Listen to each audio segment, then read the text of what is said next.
is BBC World News. I'm Regid Ahmed. Our top stories. Turkey's President Erdogan casts his ballot in key snap elections, which could allow him to tighten his grip on power.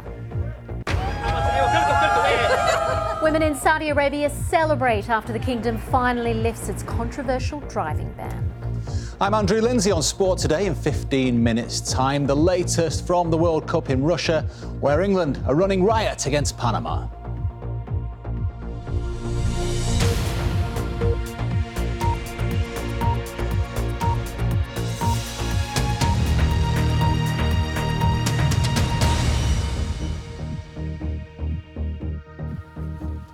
Hello and welcome to BBC World News.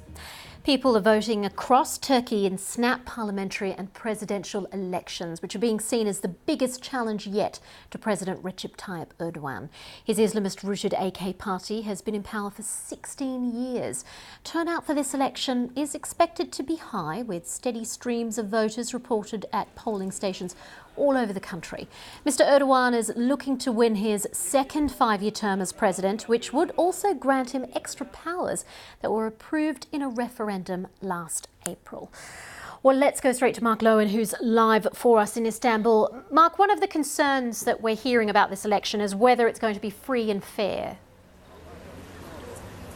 Yeah, that is a major concern for many people, Regid, and we've been seeing on social media allegations of security problems down in Urfa near the Syrian border, allegations of ballot box stuffing, and that observers from opposition parties have been barred. Extremely challenging. I'd say the chances of a resolution emerging today are pretty much zero.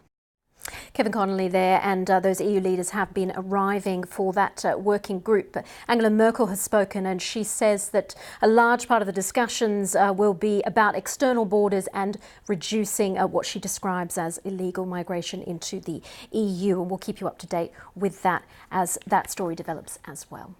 But let's take a look at some of the other stories now making the news.